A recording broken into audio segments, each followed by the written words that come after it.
सबसे पहले आप सभी पत्रकार बंधुओं का और मेरे इन सभी साथियों का मेरे इस दफ्तर पर आने पर आपका बहुत बहुत स्वागत, आपका खैर मकदम। और जहाँ तक पलवल में 5 तारीख को जो प्रोग्राम होने जा रहा है, हमारे कांग्रेस के बहुत बड़े लीडर श्री भूपेंद्र सिंह हुड्डा जी इसमें आ रहे हैं। इसके आयोजक जो हैं कनंदलाल जी हमारे बड़े हैं, सम्मानित हैं, और अगर उनके बैनर पर कोई प्रोग्राम होता है, उस प्रोग्राम के लिए हम सभी साथियों ने अपना हम मशवरा कर ये तय किया है कि हथीन से डिस्ट्रिक्ट के अंदर सारी कंस्टिट्यूंसियों से ज़्यादा हथीन से सबसे ज़्यादा भीड़ हम वहाँ लेके जाएंगे और सबसे ज़्यादा कांग्रेस के समर्थक होंगे और उस रैली को एक ऐसी रैली का रूप देंगे कि जो आने वाले 2 महीने के बाद जो चुनाव होने जा रहे हैं, उनमें वो रैली एक सार्थक चोट मारने का काम करें। क्या लगता है कि चुनाव है कि किस तरह से देखिए कांग्रेस का क्या स्टैंड चुनाव में रहने वाला है, क्योंकि लंबे समय से कांग्रेस सत्ता हुआ है। कांग्रेस के प्रति देश और प्रदेश की जनता, खासतौर से अभी जो आने वाले चुनाव जैसे हरियाणा में चुनाव, हरियाणा की जनता अपना पूरी तरीके से मन बना सके कांग्रेस पार्टी को सत्ता में लाने के लिए। ना वो ये देखेंगे लोग के सामने कैंडिडेट कौन, ना ये देखेंगे इस आदमी ने क्या काम किया, सिर्फ एक योग्यता और पार्टी का मामला देखते हुए मुझे ये लग रहा है कि पार्टी हमारी 70 पार का नारा लेके चलेगी और 70 पार हम 100% पूरा करेंगे। और जहाँ तक कुछ मुद्दों की बात, बिना इतिहास के राजनीति नहीं चलती। इंग्लिश का दोहा, without history no root in politics. हथीन का आप इतिहास उठा के देखें, हथीन में कांग्रेस का टिकट सिर्फ एक बार निकला है, वो मरहूम मास्टर अजमत खान जी 1991 में निकाला, और एक 1967 में एक टिकट 1967 में निकला। उसके बाद 1991 में कांग्रेस का टिकट निकला, सरकार कांग्रेस की आई। और उस दौरान से अगर आप काम की गिनती विकास की बात करके देखें, जब मिलान हुआ कि कैंडिडेट कांग्रेस का यहाँ से बना और सरकार कांग्रेस की बनी, तो आप विकास की अगर बात करें तो आप नोट कर लीजिए, हथीन में विकास का सबसे पहला काम आप ये लगा लीजिए, हथीन में पॉलिटेक्निकल कॉलेज बहुत बड़ा काम था, नीलोखेड़ी के बाद में दूसरा पॉलिटेक्निकल कॉलेज में, ITI बस स्टैंड हुआ। जहाँ तक की बात है, ये इंडस्ट्रियल एरिया उसी टाइम बना, सब डिवीज़न उसी time I, rest house Haryana में 2 डोमेट्री बने, एक चौधरी कैप्टन अजय यादव सिंह ने बनवाया रेवाड़ी, दूसरा 3 मज़ा जो डबल मंजिल बना। पूरे हरियाणा में 90 कॉन्स्टिट्यूंसियों में 2 double dormitory rest house, PWD rest house बना। इसके अलावा मेवात मॉडल स्कूल बना, और हर गांव में शिक्षा का उस टाइम जब सरकार का मेल 83-84 गांव हुआ करते थे, जिनमें से 84 के 84 गांव में जिस गांव में स्कूल नहीं था उस गांव में प्राइमरी स्कूल, जिस गांव में प्राइमरी स्कूल था उसको अपग्रेड करा के 8 तक कराया, जो 8 तक था उसको 10th, और जो 10th तक था उसको 12th कराया। और पानी का जहाँ तक मामला है, मरहूम मास्टर अजमत खान जी ने सदन में भी ये मुद्दा उठाया कि आज़ादी तो आई, लेकिन वो दिल्ली होते हुए सीधा रोहतक हो गई, अपनी सरकार के खिलाफ भी बोलकर अपने इलाके के लिए, इस हथीन के लिए। तभी ये ट्यूबवेलों का निर्माण यहाँ हुआ।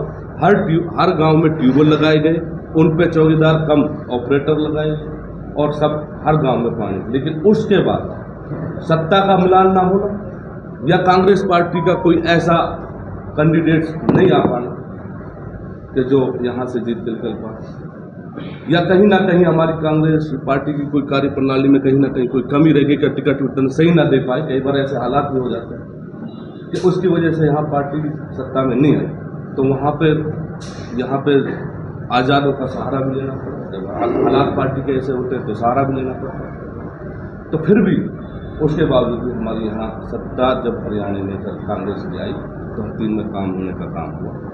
और भविष्य में अगर कांग्रेस पार्टी सत्ता में आती है और यहाँ किसी जो आज हमारे साथ स्ट्रगल कर रहे हैं इन साथी, इनमें से पार्टी किसी पर विश्वास जताती है, हम अपने साथियों को भरोसा दिलाते हैं और पार्टी को भरोसा दिलाते हैं कि हम उनके साथ कंधा से कंधा मिलाकर काम करेंगे, उनके साथ चलेंगे।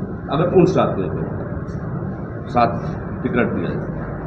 सर, उन साथियों से क्या तात्पर्य है आपका? साथियों से तात्पर्य ये है, पिछले ये दशक जो गुजरा इसमें हालात इतने बदहाल हो चुके हैं। अभी आप देखो, योग्यता तो देखनी ही पड़ेगी। अभी आप देखो फिलहाल की सिचुएशन में मूलभूत सुविधाओं की तो हम बहुत सभी लोग बात करते हैं, लेकिन मूलभूत सुविधाओं से पहले जैसे भी हालात है उस हाल में भी जीना दूभर हुआ पड़ा है। सरकार ने हर गांव में, हर ग्राम पंचायत में शराब के ठेके जबरदस्ती थोपने का काम कर दिया है, और शराब के ठेकों की बदौलत दारू की बिक्री, वाइन्स की बिक्री इतनी हो गई है गाँव में कि हर घर में, हर घर के दूसरे घर का दूसरा बच्चा एक शराब का नशे का आदी कर दिया। इस सरकार ने, ये सरकार कहाँ आपको ऐसा लग रही है कि ये हमारे प्रदेश का विकास करेगी, जो आज की टाइम में हमारे नौजवान तबके को सिर्फ नशे में लिप्त करने का काम कर रही है। और फिर इनका विरोध अगर ग्राम पंचायतें यहाँ करती है, मैंने बहुत से ग्राम सरपंच साथियों का ये दुख देखा है यहाँ पे, वो अगर विरोध करते हैं तो उनके सामने सीधा ये ठोक दिया जाता है कि भाई ठीक है, हमने ये कर दिया, अब आप मेहनत करिए। 1 साल से पहले तो प्रोविजन है ही नहीं इसको हटाने का। अब मूलभूत सुविधाएं तो बाद की बात रह गई, पहले तो जिस हालात में उसी हालात में नहीं जीने दे रहे ये कांग्रेस। अब बताओ आप मुझे क्या इस हिसाब से फिर बीजेपी पार्टी के साथ हमारा इसके खिलाफ पूरा मन बना चुकी है जनता, और हम जनता का सहारा लेकर, उनका सहयोग लेकर कांग्रेस को सत्ता में और 70 पार हमारा। बिजली जाती ही नहीं थी हुड्डा साहब की जब सरकार थी 10 साल, अब बिजली आती ही नहीं है, बिल्कुल उल्टा हो रहा है। यहाँ की सबसे बड़ी जो समस्या है बेरोजगारी है, उसको दूर करने के लिए हुड्डा साहब के टेन्योर में कितने IMT बने थे?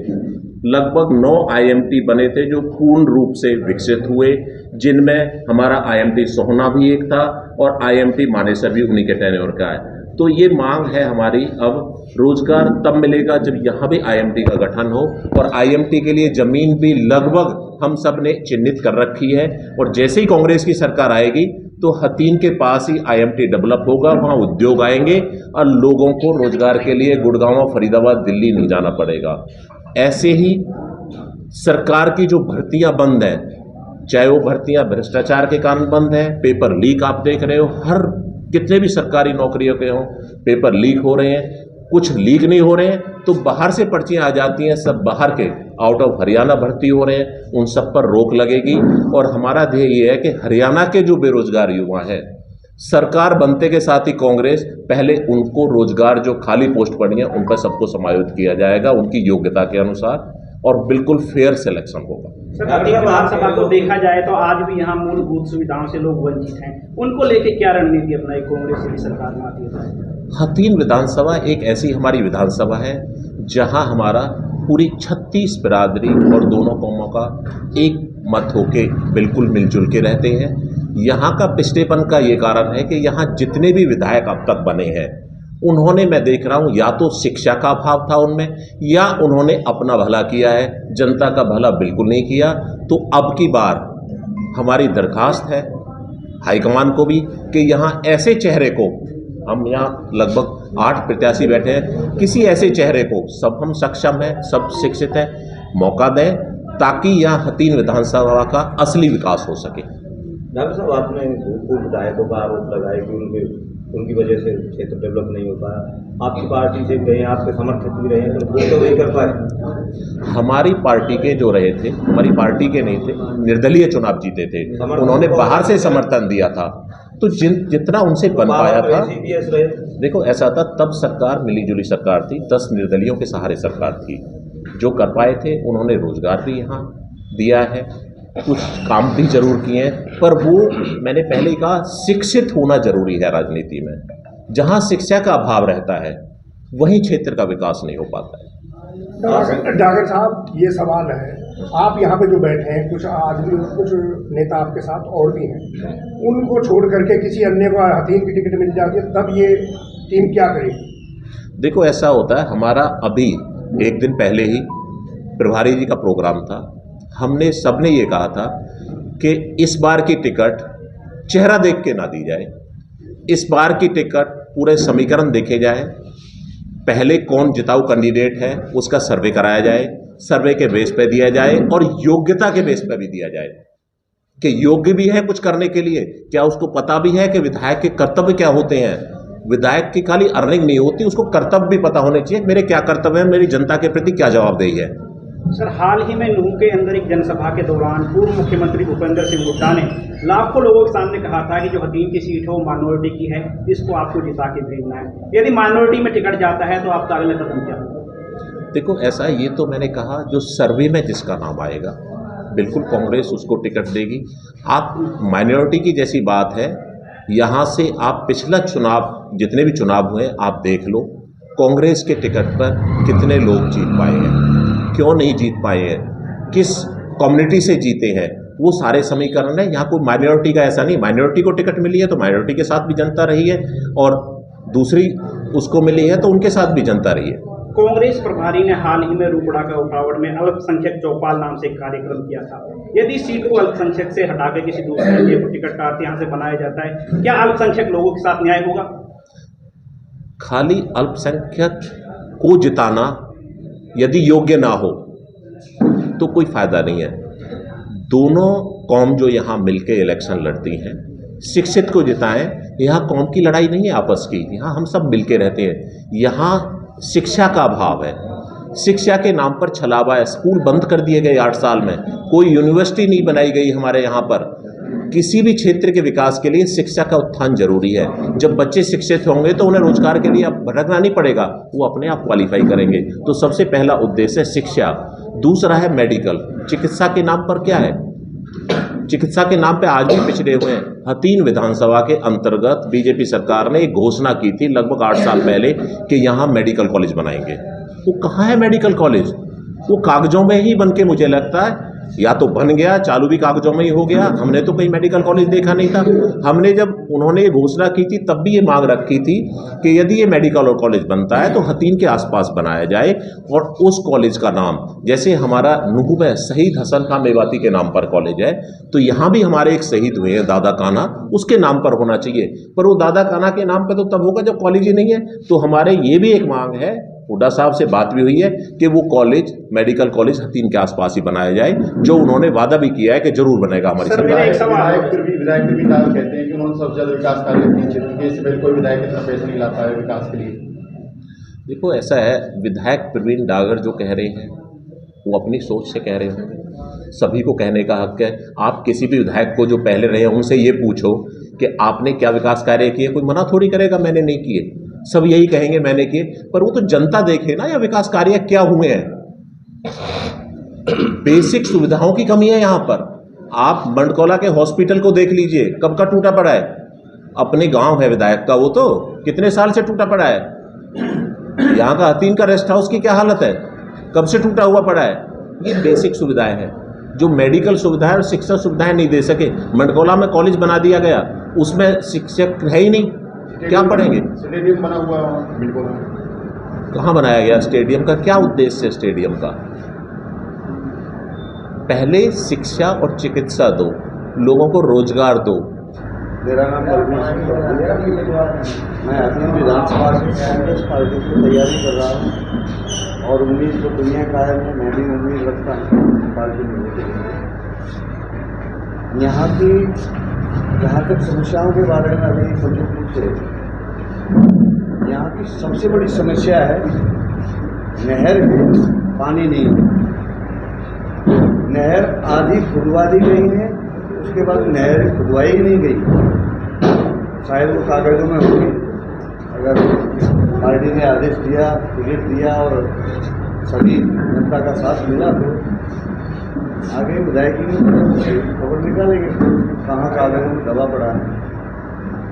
तो सबसे बड़ी समस्या पानी है। ना हमारे मेवात का क्षेत्र तो ऐसा है, ना पीने का पानी है और ना सिंचाई का ही पानी। ये बड़ी दुखद बात है। हमारे क्षेत्र से लोग मंत्री भी रहे हैं, विधायक भी रहे हैं, पर शायद पता नहीं उनके ध्यान में कैसे ये बात समस्या नहीं आई। ये सबसे बड़ी समस्या मेरे विचार से जो यहाँ की है, पानी। ना सिंचाई के लिए है, ना पीने के लिए। आदमी जिंदा रहेगा तो आगे के विकास की सोचेगा।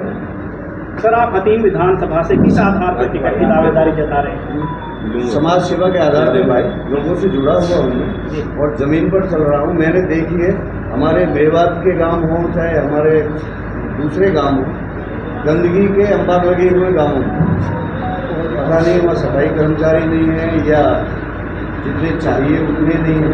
कुछ तो वजह है कि गंदगी है, पानी ही नहीं है।